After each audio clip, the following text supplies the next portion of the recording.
যেহেতু বিদেশে আছেন, সারাক্ষণ মন তো দেশে পড়েই থাকে সবার, হয়তো অনেকেরই ফ্যামিলি আছে, তারপরেও দেশে মন পড়ে থাকে। হয়তো প্রতি 15-20 মিনিট, আধা ঘন্টা, 1 ঘন্টা অন্তর অন্তর মাঝে মাঝে ফ্যামিলির সাথে হয়তো টুকটাক মেসেজ আদান প্রদান করছেনই আপনারা কম বেশি সবাই। এখন নিশ্চয়ই আপনারা একটা ইনসিডেন্ট বা ঘটনা তো না, একটা অনুষ্ঠান গতকাল নিশ্চয়ই আপনারা দেখেছেন। আর্মি স্টেডিয়ামে একটা অনুষ্ঠান হয়েছে। আর্মি স্টেডিয়ামে এয়ারপোর্ট থেকে যাওয়ার পথে নিশ্চয়ই দেখেছেন সবাই আর্মি স্টেডিয়াম, সেখানে একটা অনুষ্ঠান হয়েছে এবং সেখানে প্রাইমারি স্কুলের বাচ্চাদের একটা ফুটবল খেলা হয়েছে। এই খবরটা নিশ্চয়ই আপনারা দেখেছেন, গতকাল হয়েছে, আজকের পত্র থেকে এসছে। এখন আপনারা বলতে পারেন যে এটা কি এমন গুরুত্বপূর্ণ খবর? যারা দেখেছেন বা ডিটেলটা দেখেছেন তাদের হয়তো জানা আছে, সবার না জানা যেহেতু হয়তো নেই, সেই জন্য আমি কথাটা বলি। এই যে অনুষ্ঠানটি হয়েছে, প্রাইমারি গোল্ড কাপ যে ফুটবল টুর্নামেন্টটা হয়েছে, এই অনুষ্ঠানতে আপনারা জানেন সারা বাংলাদেশে প্রাইমারি স্কুলের 22 লক্ষ বাচ্চা পার্টিসিপেট করেছিল। 22 লক্ষ বাচ্চা। এবং এই 22 লক্ষ বাচ্চা যে পার্টিসিপেট করেছিল, এখানে ইভেন্ট হয়েছিল 1,23,000টা ইভেন্ট হয়েছিল। আপনারা বলতে পারেন, হয়তো অনেকেই প্রশ্ন করতে পারে, ঠিক আছে ভালো কথা, হলো একটা বড় অনুষ্ঠান হচ্ছে, বাচ্চাদের প্রাইমারি স্কুলের বাচ্চাদের অনুষ্ঠান হচ্ছে, ফুটবল খেলেছে। লক্ষ্য কিন্তু সেটা না, লক্ষ্যটা কিন্তু অন্য জায়গায়। অর্থাৎ দেখুন, একটা সমস্যা, এটা পৃথিবীর অনেক দেশেই আছে, বাংলাদেশেও একটা আছে, সমস্যাটা আছে। এখন এই সমস্যাটাকে তো আপনাকে অ্যাড্রেস করতে হবে এবং একই সাথে আপনাকে আরো অনেকগুলো পরিকল্পনা চিন্তা করতে হবে। আসুন সমস্যা কি সেটা আমরা তুলে ধরি সংক্ষেপে। সমস্যাটা হচ্ছে ড্রাগের একটা সমস্যা, আপনারা জানেন কম বেশি আমাদের সমাজে আছে। এখন একটা বাচ্চা, সে প্রাইমারি স্কুলের বাচ্চা হোক, সে সেকেন্ডারি স্কুলের বাচ্চা হোক, ইন্টারমিডিয়েট লেভেলের বাচ্চা হোক, অর্থাৎ বয়সটা কত, 8 বছর, 15 বছর, 20 বছর, 22 বছর, এই যে বাচ্চাটা, এই এই এই বয়সের বাচ্চারা যারা, এদের কিন্তু মানসিক এবং শারীরিক অসম্ভব এনার্জি থাকে। আমরা এই বয়সটা পার হয়ে এসেছি, কাজে আমরা জানি এই গাছে উঠে যাচ্ছে, এই ডাবলে উঠে যাচ্ছে, এই পুকুরে ঝাঁপ দিচ্ছি, কিছু একটা করছি, মানে অর্থাৎ কিছু একটা করতে ইচ্ছা করে, সারাক্ষণ মাইন্ড কাজ করছে, মন কাজ করছে, সারাক্ষণ ব্রেন কাজ করছে, এবং আমরা সেটা তো বার্ন করতে হবে কোথাও। এখন দেখেন, দেশে খেলার মাঠগুলো হয় দখল হয়ে গিয়েছে, এই গল্প বললে তো আর লাভ নেই, এটা কম বেশি সবাই আমরা জানি।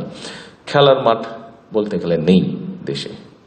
আচ্ছা, শহরগুলোতে বলতে গেলে ঢাকা শহরে তো নেই, বড় শহরগুলোতেও খুব লিমিটেড। এখন এই বাচ্চাগুলোকে তো আপনার একটা এভিনিউ দিতে হবে, তাদের যে এনার্জিটা, মানসিক এবং শারীরিক যে এনার্জিটা, তো বার্ন করার জায়গা দিতে হবে। আপনি যখন তাকে খেলার সুযোগ দিবেন না, বন্ধ করে দিবেন, আপনি যখন তার, অনেকের মধ্যে অনেক কোয়ালিটি আছে, এখানে আপনারা আছেন অনেকে, আপনারা যে আমাদের বিভিন্ন জাতীয় দিবস হয়, 26শে মার্চ হয়, 16 ডিসেম্বর হয়, 21শে ফেব্রুয়ারি, অনেকেই আপনারা কিন্তু গান করেন, অনেকে মিউজিক্যাল ইনস্ট্রুমেন্ট বাজান, অনেকে কেরাত প্রতিযোগিতা করেন, স্পোর্টসে অনেকে ভালো আছেন।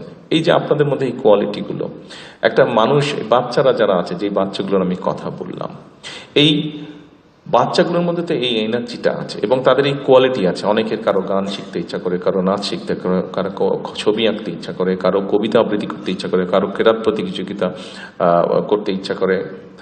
এখন আমাদের এরা আমাদের সন্তান, আমাদের ভবিষ্যৎ।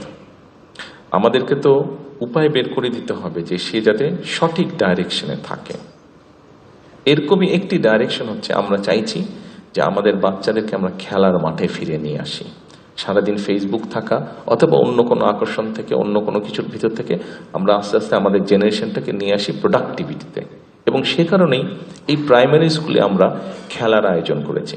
শুধু তো ফুটবল হয়েছে, ইনশাল্লাহ অন্য স্পোর্টস। অর্থাৎ একটি বাচ্চা, আমাদের মূল যেটি পরিকল্পনা হচ্ছে, লং টার্ম যেটি পরিকল্পনা হচ্ছে, একটি বাচ্চা, এখানে আপনাদের যাদের ফ্যামিলি আছে, যাদের ছেলেমেয়েরা আছে স্কুলে, আপনি দেখেন বাচ্চা যখন সকালে স্কুলে যাচ্ছে, খেলাধুলা লেখাপড়া সব করে যখন সে বিকেলে বা সন্ধ্যায় বাসে আছে, তখন কিন্তু সে অসম্ভব টায়ার্ড থাকছে, কোনো রকমের হোমওয়ার্কটা করে ধাবাস ঘুমিয়ে পড়ছে সে, তাই না? তাই তো বিষয়টা।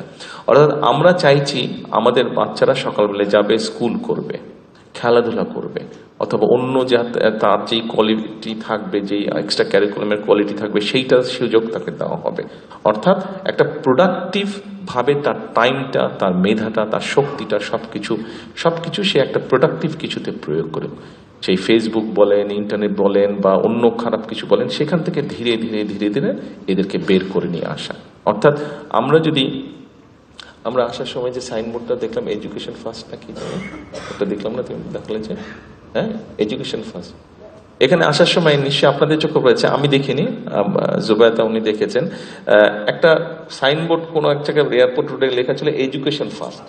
এডুকেশন ফার্স্ট বিরাট একটা জায়গায় লেখা ছিল, উনি আমাকে বললেন এডুকেশন ফার্স্ট। অর্থাৎ আমাদের টার্গেটটা হচ্ছে এটা, আমাদের বাচ্চাদের মধ্যে, আমরা অন্য দেশের প্লেয়ারদেরকে নিয়ে গল্প করি, দেখেন রিসেন্টলি আমাদের ইয়াং ছেলে মেয়েরা বলেন, ছেলেরা বলেন, ক্রিকেট বলেন, ফুটবল বলেন, ভালো করছে কিন্তু ইন্টারন্যাশনাল এভিনিউতে আমাদের ছেলেমেয়েরা কিন্তু ভালো করছে।